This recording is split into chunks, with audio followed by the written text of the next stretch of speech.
It's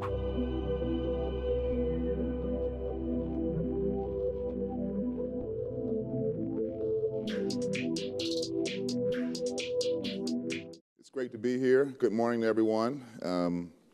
It's been a while since I've been to this particular conference, and certainly my first in this particular role as Acting Associate Administrator for Commercial Space Transportation at the FAA. I certainly want to thank Dr. Hines for the invitation to be here. As Wayne said, I've been with the agency for 20 years and seen lots of ups and downs, seen a lot of anticipation, a lot of dreams that perhaps went unfulfilled, if you will. But I would like to say in the last few years, if you remember the old Jiffy Pop popcorn where you get a pop, and then after a while you get a whole lot of pops going, it's really popping right now when it comes to commercial space transportation. We've never been as busy, never been as excited as we are right now, as we see, as has already been mentioned, a record-breaking number of commercial launches that have taken place. Just phenomenal the things that are taking place in the industry. We've seen new spaceports emerge. We have the folks here from Colorado that we just recently licensed, the Front Range Spaceport. So these are really exciting times in commercial space transportation. And we welcome these times as they've been greatly anticipated for many years now. And we are now on the verge of another tipping point in the commercial space transportation arena, as we now have multiple companies that stand poised to carry people, ordinary citizens, and government astronauts alike to space. As we know, a lot of hard work and perseverance by a lot of people has brought us to where we are now. It was some 17 years ago that Dennis Tito paid for his own ticket to tour space for 8 days and visit the International Space Station. And 3 years later, we witnessed Mike Melville and Brian Benny become the first ever commercial astronauts for their record-breaking feats in piloting the Spaceship One vehicle to a triumphant win of the coveted X Prize. Bold predictions of space tourism soon followed these great accomplishments. However, we all know spaceflight is difficult and challenging, and we also know that what can be as demanding as building a safe spacecraft that works as intended is building a viable and sustainable business around that spacecraft and its operations. It's been 8 years since Atlantis touched down, bringing an end to America's shuttle program. And with that event, the drumbeat demanding viable U.S. commercial capabilities deliver not only cargo, but also people to space intensified even more. So here we are in 2018 on the verge of another tipping point as we look to and expect companies such as Virgin Galactic, Boeing, Blue Origin, Sierra Nevada, and SpaceX, to name a few, to transition us into a new era of human spaceflight from places like Spaceport America here in New Mexico, places like Front Range, Colorado Spaceport, and places in Texas that was already mentioned by Dr. Hines. We are poised to make that transition now. The opportunities that lie before us in space are numerous and readily apparent, and our National Space Council, led by Vice President Pence, has been aggressive in seizing on these opportunities by successfully recommending bold policy directives that will lead to long-term space exploration and discovery, reformation of existing commercial space regulations, and safe operations in a sustainable space environment. Now that leads me to what I've been asked to talk about this morning, and that is the work that we're doing at the Department of Transportation and FAA to implement directives by the President to streamline regulations for launch and reentry. The global space economy is estimated to be close to $400 billion. And while launch accounts for perhaps only a small fraction of that total economy, relatively speaking, launch obviously plays a critical role serving as a catalyst and enabler. So to say launch and reentry are important and critical elements of the overall space economy, which, by the way, the U.S. has the largest percentage stake, is an understatement. In order to maintain our leadership in space, we'll need to continue to leverage innovations by industry in an increasingly competitive global space environment. And I was also at the ISC last week, and to see the number of international folks who are interested in space was just phenomenal. The competition is there, it's real, but we will maintain and sustain our leadership in space. So as we closely examine the provisions set forth in Space Policy Directive 2, it is evident that recognition is given to the necessity of facilitating and enabling a rapidly evolving, innovative, and safe U.S. commercial space industry by ensuring that we have a regulatory framework for launch and reentry in place that is, first, flexible to accommodate innovative approaches for carrying out safe launch and reentry operations. Secondly, it's scalable to appropriately ensure public safety from the small and simple to the large and complex, and also adaptable to meet the demands of a changing and evolving industry over time. And we're undertaking probably the most aggressive rulemaking effort that I can ever recall in my career. And I'll talk about the time frames that we have for that coming up, but we certainly don't want to be doing a rulemaking of this magnitude anytime soon. We had it in the plans. It was not an arm twist for us to move forward and to streamline our regulations. We had it in our plans, as I mentioned, but we've gotten a little push from the administration to move things forward and move things forward rapidly, and we're meeting the mark in doing that. So before I delve any further, let me offer a view of the bigger picture. As most of you know, the National Space Council was revived nearly 18 months ago, and it's made 3 policy directives, some of which Mark has already talked about, with Space Policy Directive 2 focused on regulatory streamlining. It is also worth mentioning that all of these directives are closely aligned with the new National Space Strategy, which prioritizes American interest first and foremost, ensures America's continued leadership in space, and places emphasis on dynamic and cooperative interplay between the national security, commercial, and civil space sectors. It was during the National Space Council's February 2018 meeting with these objectives in mind that the recommendation was put forth that the Secretary of Transportation work to transform the launch and reentry licensing regime to require a single license for all types of launch and reentry vehicle operations and transform the launch and reentry regulatory process from one of prescriptive requirements to a performance-based licensing regime. Shortly thereafter, in May of this year, the President signed Space Policy Directive 2, directing the Department to carry out the Council's recommendation. The President also set a target for the Department to propose revised regulations that provide for and govern licensing of commercial space launch and reentry consistent with the policy to promote economic growth, minimize regulatory uncertainty, protect national security, public security, and our foreign policy interests, as well as encourage American leadership in space commerce. The target date for the proposed regulations is February 1st, 2019. So this is some 1 year after the recommendation is made. Our task was to turn around a proposed rule 12 months later and have it on the streets by February 2019. Again, very aggressive rulemaking on our part, and we're going to meet that mark. What this really means is we're going to consolidate and revise 4 different parts of our existing regulations. So if you're an expendable vehicle, well, that's part 415. If you're a reusable vehicle, that's part 431. If you're a reentry vehicle, well, that's yet another part 435.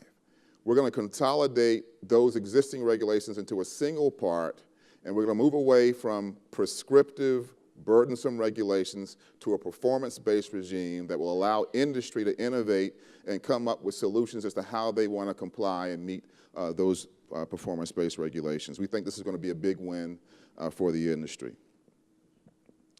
So this is a big challenge, one that we in the department could not alone meet by ourselves. And so what we've done is we set up an aviation rulemaking committee consisting of representatives from companies we regulate, other industry stakeholders, such as the airlines, and our government partners from the DoD and NASA to help us sort through what considerations we should take into account and what this new rule should look like. We are leveraging the inputs from the ARC and are continuing to work vigorously to meet the February 2019 target date. We're also very busy developing advisories that will help applicants determine acceptable means by which to comply with the new regulations. It is also important to note that Space Policy Directive 2 directs the Secretary of Defense, Secretary of Transportation, and the NASA Administrator to coordinate to examine all existing U.S. government requirements, standards, and policies associated with commercial spaceflight and launch and reentry operations from federal ranges, and as appropriate and consistent with applicable law, to minimize those requirements, except those necessary to protect public safety and national security, that would conflict with the efforts of the Department of Transportation to streamline its commercial space transportation regulations. We, along with the Air Force and our NASA partners, are hard at work to implement this important policy. And what we've heard from industry and others is that the idea here is a single authority, if you will, at the federal ranges. This is something that the industry has demanded for years. We recognize it, and I'm here to say, and I'm glad to say, that the Air Force gets it, NASA gets it, we of course get it at the FAA, and we are hard at work to make that happen. As many of you know, of course, a majority of commercial space launches take place from the federal-owned launch sites, including NASA's Kennedy Space Center and Wallops Flight Facility, and the Air Force's Cape Canaveral Air Force Station and Vandenberg Air Force Base. For example, in fiscal year 2018 to date, 18 of 23 FAA licensed launches took place from a NASA or Air Force facility. The administration and the Department of Transportation want to encourage and spur this third tipping point in commercial space, a tipping point that will hopefully lead to regular, inexpensive, and safe access to space for hundreds, if not thousands, of people every year. The FAA and the Department of Transportation continue to support an unprecedented level of launch activity. As Pat already mentioned, in fiscal year 2018, we saw a record number of launches with 35 licensed or permitted operations. We expect fiscal year 19 to be another record-breaking year, and who can disagree? With things such as the DARPA Launch Challenge and a number of commercial launches taking place from the companies that I've already mentioned, and not to mention as well, or not to leave out as well, the commercial crew program activities that will be taking place in 2019. These high-profile activities will occur along with dozens of important launches and reentries, and AST and the department are excited for all of this activity and will do everything we can to expedite rather than hinder through overregulation or by simply being slow. Pat mentioned, in true to FAA form, we were a little slow getting here today, but we were right on time. And I like to say in the FAA, sometimes it's a little tenuous with our reviews of the license applications, but we've never been the culprit of stopping a launch because the license wasn't there to support the launch date, and we're pretty proud of that. This increased activity is exciting, but it also creates some challenges. Commercial launches and reentries must transit through the National Airspace System, or NAS for short, which for anyone who has been to an airport lately knows is already quite busy. Therefore, another key focus area for AST these days is making sure commercial spaceflight is seamlessly integrated with other users of the National Airspace System, most notably commercial aviation. We are developing something called the Space Data Integrator, as well as other technological solutions, which will allow the FAA's Air Traffic Organization to have more precise, real-time visibility in commercial space operations as they occur. This, in turn, will allow more launches to occur with less impact on other users of the NAS, helping bring the desired tipping point ever closer to reality. In conclusion, a new definitive tipping point for commercial human spaceflight is imminent. Very soon, we expect to see weekly or even daily launches sending human beings into space. They will go to the edge of space, to orbit, and perhaps even beyond. Dozens, then hundreds, then maybe thousands of people will experience the mysteries and joys of spaceflight. New businesses will be born and new economic activity will be generated.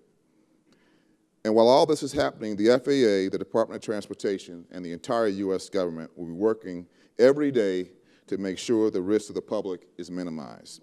Thank you for your attention. I look forward to a great conference.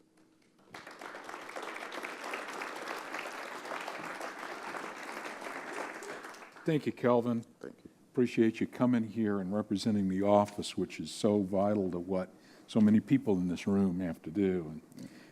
We get a number of very interesting questions. Let me start with a technical question. Can you comment on the FAA's efforts to involve the next-gen air traffic control system and ADS-B, which is the automated collision avoidance system that they're going on airplanes, for future airspace management of commercial space vehicles? Yeah, I can talk to that. For a number of years now, we have been conducting research to see how we might be able to leverage the ADS-B technology, again, to minimize the impact, if you will, of commercial space launch operations on the National Airspace System. We've done some shake, rattle, roll tests by putting the ADS-B boxes on some sounding rockets, and the results have been favorable. There's still quite a ways to go, quite frankly, to mature that solution set, but we're working closely and hard on it in the FAA. Very good. It's going to be interesting to see how that all works together, I think. In the recent FAA reauthorization bill, there was a call to set up an Office of Spaceports. I'm surprised you asked. Can you tell us a little bit about that? Well, I mean, it's exciting. I mean, I think it's great that the Congress had the foresight to understand that we need to promote our commercial launch sites and spaceports in the U.S. As mentioned, we have 11 licensed spaceports in the U.S., and we look to have more. And we also recognize, to be quite honest, that we like to see more business at those facilities. I think one of the principal objectives of this office will be to promote the commercial space launch sites that we have, to try to help bring business to those launch facilities, and we look forward to helping set that up. Okay. I wanted to ask a little bit different question. A number of folks out here have expressed an interest in a one-stop shop for all government authority for spaceflight. And I know FAA AST has got a big part of that, but folks have to go to the State Department, they have to go to the FCC, and now apparently there's going to be an Office of Space Commerce in the Commerce Department. What are the thoughts about setting up a one-stop shop where people can go and get all their license at one place? You got any thoughts about that? Well, yeah, I mean, so we are the one-stop shop for launch reentry, the Department of Transportation. And then, as you mentioned, there's been a consolidation of activities within the Department of Commerce, for remote sensing activities, also for new and novel, non-traditional space activities. The Department of Commerce will oversee that as well. We have a very close working relationship with the Department of Commerce. Kevin O'Connell, who's in place and running that Office of Space Commercialization there, he and I have talked on several occasions, and I think we will certainly work it out within government to make sure that the interfaces are not burdensome on the industry that we regulate and oversee, and while you may see launch reentry still remaining at the FAA, new and novel, non-traditional activities at the Department of Commerce, it will look and feel like a single interface, if you will, to the entities that we regulate. Outstanding. Okay, and final question that I've got, well, nope, two more popped in, so I can't say that. But the next question I've got is, which parts of the streamlining activities do you think will be the most challenging for the FAA? Well, I mean, it's certainly challenging to go from a prescriptive-based prescriptive regulation that we've had, I mean, that's been in the books for almost 20 years now, to transform that into a performance-based regulation and maintain a level of safety. Certainly this thrust is really about enabling business and business commerce, but we cannot forget about maintaining a level of safety. So while we're streamlining and pulling back and trying to make things less burdensome for industry, we still have to maintain a certain level of safety, obviously, to protect the public. And so that's a challenge that we're undertaking right now. I think we're doing a good job of it, quite frankly. When February 1st rolls around, well, obviously the role will be in the public, and everyone will have an opportunity to comment on that, but I think we're doing a good job so far. Okay. How does the FAA look to balance the concerns of the airlines with rerouting from controlled airspace due to the increased number of launches? Well, I mentioned an aviation rulemaking committee that we have for the streamlining effort. We also have two other rulemaking committees that we've stood up. One that looks at spaceport categorization, another that looks more to what you're talking about here, that looks at airspace utilization, and some might say prioritization. I don't like the word prioritization. I like utilization and trying to figure out ways that we can balance all of the equities of the various users. So we have those rulemaking committees stood up, and for the very first time, we have the commercial space transportation industry and the commercial airlines at the table together trying to work out and figure out the right solutions and give the FAA recommendations and advice on how to best manage the equities of both sides. So we're hard at work at that, and I'm confident that we're going to have some good solutions. I have to say I was surprised, I haven't launched the shuttle for many years, to find out how disruptive those launches were to air traffic control out of the East Coast. And the big plus for Spaceport America is they're flying in restricted airspace, so, they don't have that problem here. You can pay me later for that plug. Let's see. I think I know the answer to this, but several people would like to hear your answer to this question. Can you describe the expected differences between performance-based regulations versus the prescriptive-based regulations? Yeah, I think so. In a nutshell, performance-based regulations establish the desired outcome that we want to see achieved in regards to safety. Prescriptive-based regulations tell you how to get there. What we're trying to avoid is instructing companies as to how to get to the outcome. But what we're going to do with the performance-based regulations is simply say, here's the outcome we want you to achieve. You figure out ways to get there. For example, I'll use a commercial crew requirement, because I can't talk about our own right now.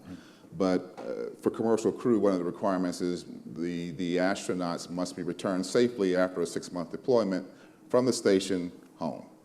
That's the requirement. That's the performance-based requirement. And it's left up to the companies, SpaceX and Boeing, to figure out how to achieve that versus prescribing, well, here's how you do it.